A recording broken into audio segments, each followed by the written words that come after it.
One of the strongest psychological motivating factors to get humans moving is the fear of missing out. The idea that everybody is getting something good, and because that good thing is so popular, that good thing is slowly disappearing. That combination of effects will make us want to get that thing more than ever. Usually this presents itself in the form of market bubbles when everyone and their sister is buying this idea, Bitcoin or whatever the latest stock is, and everybody's making money. And Warren Buffett had a very clever way, a very easy way of identifying market bubbles. Probably the most famous person of all time that lost their ass in a market bubble was Isaac Newton. He invested in the South Sea Company before it became a bubble, and Isaac Newton was a smart guy. He invented calculus, he discovered gravity, and he wrote the first book of physics ever. But he got in this South Sea Trading Company early. He got out when he doubled his money, but then later everyone else started getting in this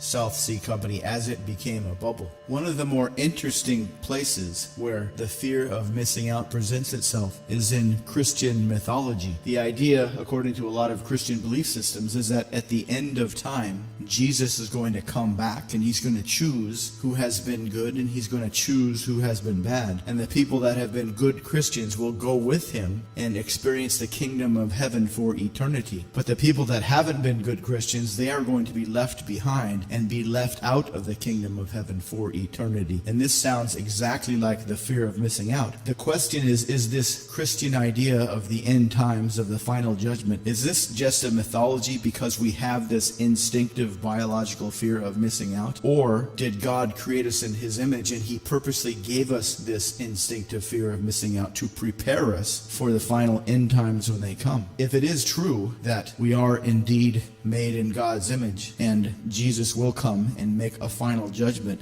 and if you do not believe this, then this could be the most horrific decision of your life. On the other hand, if you believe that it's truly an instinct, but just on the safe side, you decided to be a good Christian and follow the rules of Jesus, just in case the end times do come and they are real, then you wouldn't really lose that much. This is kind of a classic argument in favor of religion. If you're wrong, the results could be catastrophic, but if you believe in religion and you follow a religion and you're wrong, the results won't be that bad. On the other hand, it could be a lot worse, because if it is just a biological desire to be motivated by the fear of missing out, that means that the thing that we're missing out on is irrelevant. That means it's the fear of missing out is content independent. For example, if everyone in the world is having all kinds of promiscuous sex, if everyone in the world is killing each other, if everyone in the world is doing all kinds of evil deeds, that will still trigger the fear of missing out. So it could be that the fear of missing out has been put there by Satan to tempt us away from doing the word of God. On the other hand, it could be that you have to choose for yourself. You have to think for yourself. You have to choose independently of the madness of crowds, which could lead you insane if you're not careful.